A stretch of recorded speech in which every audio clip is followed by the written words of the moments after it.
гледачи, вие сте со саботното издание на регионалните вести. Во нив ќе гледате.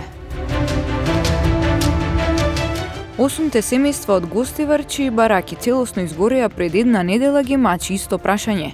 Каде и како утре? Се уште не е на повидок конкретно решение.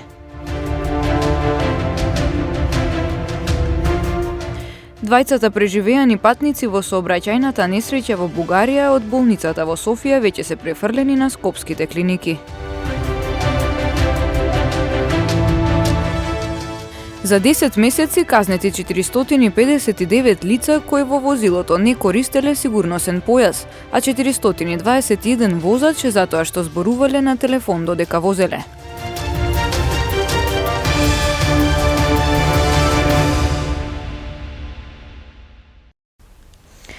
Неизвестно утре за семејствата од Гостивар, чии бараки изгореа во голем пожар пред една недела. За нив сега е обезбедено привремено сместување и ќе добијат еднократна парична помош од општината и од Центарот за социјална работа. Сепак не е на повидок конкретно решение кој ќе им донесе топол дом. Пожар ги остави на улица и сега деновите ги минуваат во неизвестност. 8 семејства од Гостивар, чии бараки целосно изгореа пред една недела, ги мачи исто прашање – каде и како утре? За нив засега е обезбедено привремено сместување на сметка на општината, која ќе им додели и еднократна парична помош од по 30.000 денари. Толкав износ ќе добијат и од Центарот за социјална работа. Сепак не е на повидок конкретно решение за покрив над главата и топол дом. Тие семејства се корисници одамно, значи веќе ги познаеме подолг период. Се корисници не само на гарантирана минимална помош, но и од другите права, нормално врз основа на закони, условите што тие ги исполнуваат.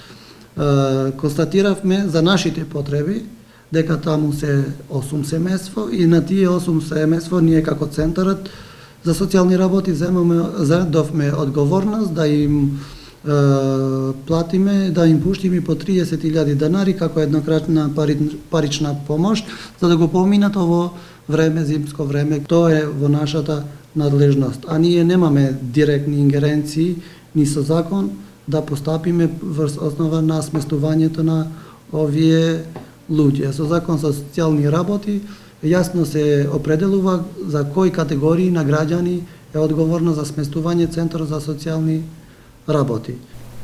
Пожарот се случи минатата недела рано наутро околу 4 часот.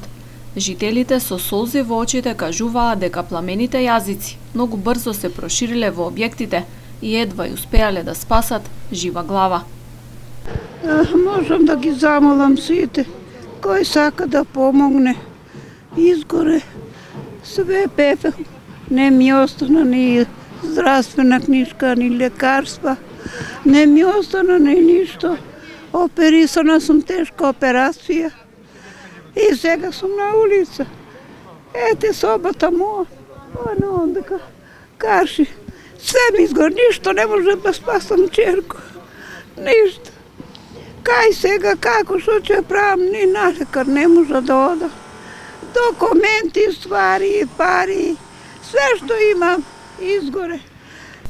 Граѓани и организации деновиве на семејствата им донираа храна, облека, средства за хигиена и слично. Луѓето се благодарни на секоја помош што стигнува до нив, но бараат институциите трајно да ја решат маката и да им обезбедат живеалиште. Министерот за здравство Венко Филипче информираше дека 49 годишен пациент и 17 годишна пациентка повредени во автобуската несреќа на автопатот Струма во Бугарија од денеска се префрлени во клиничкиот комплекс Мајка Тереза во Скопје и се во стабилна здравствена состојба. И очекуваме да пристигне од Бугарија двајца од вкупно 7 пациенти кои што беа хоспитализирани во болницата Пирогов. Јас утрово разговарав со директорот на болницата, тие се испишуваат во стабилна состојба, како што впрочем беа на целокупниот овој период. Станува збор за 17 годишна девојка и уште еден повозрасен пациент. Тие имаат тип на повреди кои што треба да се разгледаат и да бидат сместени на клиниката за пластична хирургија. Тука се обезбедија места, ќе бидат задржани на обсервација и согласно тоа колку време треба да останат, ќе бидат хоспитализирани, после што ќе направиме проценка да се испишат на тамошен домашен третман.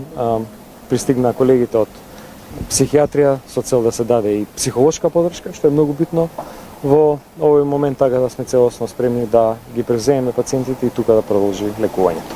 Од понеделник натаму, согласно проценката на колегите, сегашната најава е дека тројца други пациенти треба да дојдат во понеделник. Ќе искомуницираме уште еднаш во текот на утрешниот ден, ќе ги организираме возилата и ако состојбата го дозволува тоа, ќе го организираме и транспорт. Сите се во стабилна состојба и сите со полесни повреди, освен едниот пациент кој што имаше два хируршки зафати, еден за поради скршеница на подколеницата и друг поради нешто посериозно, скршеница на два прштени, и тоа е во стабилна состојба, така да сите овие останати имаат повреди кои што се во сферата на пластичната хирургија, посекотини, нагмечување и така натаму, а тој пациент во сферата на травматологијата. Државниот јавен обвинител Љубомир Јовевски денеска на пресконференција соопшти дека на заменикот окружен јавен обвинител на Окружното јавно обвинителство Перник, Бисер Јорданов Михајлов и истражителот во Националната истражна служба на Република Бугарија, Младен Христоф Петров, им биле предадени материјалите поврзани со истрагата за автобуската несреќа. Во Перник господин Бисер Јорданов Михајлов, ова обвинителство, постапувајќи по замолница за правна помош, денес им ги предаде ДНК профилите на роднините на несреќно загинатите патници со информација за вид на сродството, записници од испитување на 8 сведоци за сообраќајната трагедија, предметот оформен во Министерството за транспорт и врски за БСА Транс Скопје, за издавање на лиценца за меѓународен слободен превоз заедно со целокупната документација за автобусот со кој располага Министерството за внатрешни работи. Ова е во интерес на истрагата која според меѓународните стандарди, бидејќи сообраќајната незгода се случи на територијата на Република Бугарија, ја води обвинителството на Република Бугарија. Ве известувам дека за потребите на обвинителството на Република Бугарија и за потребите на јавното обвинителство на Република Северна Македонија се обезбедуваат и други докази, а се продолжува и со сослушување на други лица кои можат да дадат сознание за трагичниот настан, но и за почитување на законот при вршењето на јавен и меѓународен транспорт на патници. Сакам да ја нагласам професионалната соработка која ја имаме со генералниот обвинител на Република Бугарија, господин Иван Гечев, јавните обвинители Борислав Серафов, Сика Милева и другите колеги од обвинителството на Република Бугарија. Исто така, сакам да ја информирам јавноста дека наидовме на целосно разбирање кај обвинителството на Република Бугарија и веќе од утре двајца наши експерти од Институтот за судска медицина ќе отпатуваат за Софија заради забрзување на постапката на идентификација на загинатите и предавање на нивните тела на семејствата. Димитар Ковачевски, актуелен заменик министер за финансии и член на извршниот одбор на социјалдемократите, за Фокус изјави дека ќе се кандидира за председател на СДСМ. На вчерашниот состанок на партиските тела одлучено е да се прифати оставката на лидерот Зоран Заев и да се распишат непосредни внатрепартиски избори за избор на председател на партијата. Централниот одбор на СДСМ вечерва констатираше дека со поднесената оставка на председателот Зоран Заев од челната функција во партијата потребно е да започне процес за внатрепартиски избори. Во оваа насока Централниот одбор донесе одлука за распишување и спроведување на внатрепартиски непосредни избори за председател на партијата. Изборите ќе се одржат на 12 декември, ден недела. Постапката за кандидирање започнува утре и ќе трае 7 дена, а право на кандидатура имаат сите членови на СДСМ кои ги исполнуваат критериумите согласно статутот на партијата. Можност за гласање ќе имаат сите членови на СДСМ кои активно ќе се регистрираат преку онлайн алатката. Активната регистрација започнува утре и ќе трае 7 дена, зашто соодветно ќе информираме јавноста. По изборот на председател следува и избор на ново раководство на партијата. Повредени 4 лица во 2 одделни сообраќајни незгоди. Од МВР информираат дека поради поседување дрога лишен од слобода е жител на Дебреше, додека тетовец бил фатен при обид за кражба. Вчера околу 16 часот и 15 минути на автопатот Гостивар Тетово пред клучката Камењане, патничко моторно возило Hyundai со гостиварски регистерски ознаки управувано од 53-годишникот Гостивар излетало од патот. Со тешки телесни повреди се добил возачот кој е пренесен во клиничката болница Тетово за укажување лекарска помош. Еден час подоцна на крстосницата од регионалниот пат Тетово-Јажинце со регионалниот пат Лешок-Шемшово во село Лешок се случила сообраќајна несреќа помеѓу товарно моторно возило Volkswagen со тетовски регистерски ознаки, управувано од 34-годишникот Желина, и патничко моторно возило Peugeot со тетовски регистерски ознаки, управувано од 67-годишникот Непроштено. По несреќата на возачите во клиничката болница во Тетово им се констатирани повреди, а на 59-годишната со патничка од Непроштено и е констатирана тешка телесна повреда. Во двете сообраќајни незгоди увид на лице место извршиле екипи од СВР Тетово. Вчера вечер во 23 часот во Тетово полицијата лишила од слобода 35-годишен тетовец затоа што е фатен при обид за вршење на кривично дело тешка кражба на објект во изградба. По целосно документирање на случајот ќе биде поднесен соодветен поднесок. Утрово во 5 часот и 30 минути во Гостивар од полициски службеници на СВР Тетово е лишен од слобода 26-годишник од село Дебреше, затоа што кај него е пронајдена марихуана. По целосно документирање на случајот ќе биде поднесен соодветен поднесок, информираат од Министерството за внатрешни работи. За 10 месеци на Тетовско-гостиварското подрачје казнети 459 лица кои во возилото не користеле сигурносен појас. 421 возач пак е казнет затоа што зборувал на телефон додека возел. Секторот за внатрешни работи Тетово со уште едно потсетување на возачите дека некористењето на сигурносни појаси не само што представува законски прекршок, туку најдиректно ја доведува во ризик нивната и безбедноста на другите во возилото, односно сопатниците.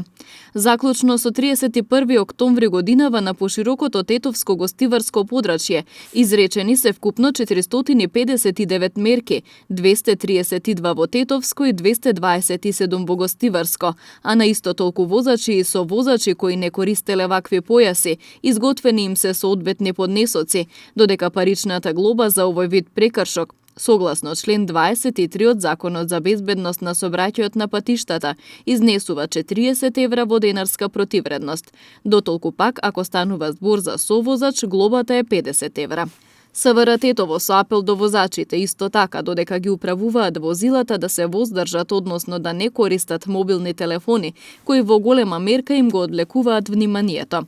За 9 месеци од оваа година на тетовските простори санкционирани се 421 возач, од кои дури 361 во Тетовско и 60 во Гостиварско, кои возејќи користеле мобилни телефони, а кои ќе се соочат со парични глоби од 40 евра во денарска противредност.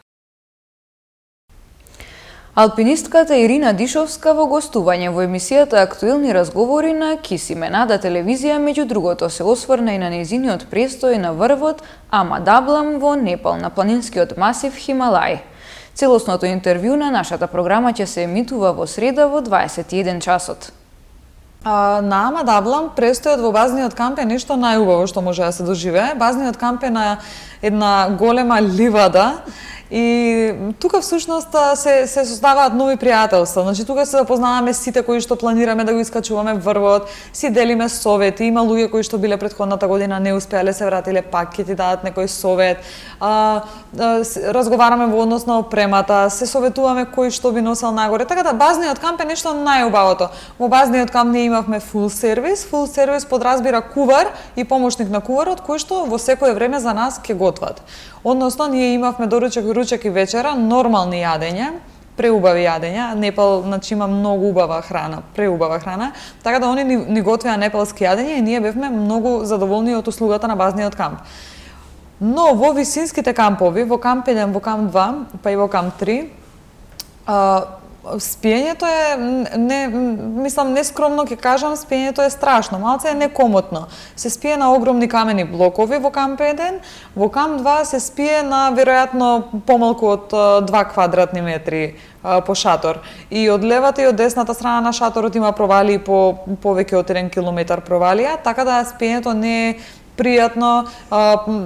Мислам, јас не толку, меѓутоа мојот партнер Лазе беше малку под стрес, излегувањето надвор од шатор за да се извршат основните физиолошки потреби многу е потешко, особено навечер, немаш добра видливост, се уклучуваат челни ламби, не сакаш да погрешиш, не сакаш да ставиш нога каде што може да паднеш, така спиењето во камп 2 е малце некомотно. Меѓутоа во камп 1 јас спиев прилично добро, јас спиев добро и во камп 2, до душе, али храната и во камп 1 и во камп 2 е сведена на минимум. Ние таму не можеме да си дозволиме да топиме толку доволно количина на снег, бидејќи ние вода пиеме нели топена од снег, и не можеме да дозволиме да готвиме обилна храна, затоа што ние сме понели толку колку што можеме да понесеме во тежината. Така да еден оброк се сведуваше на една порција нудли, која што се дели на 2 дела, една половина за мене, другата половина за Лаза, и буквално тоа ни е храна целодневна.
Почитувани гледачи, ова беше се за оваа саботно издание на регионалните вести. Имајте пријатен викенд.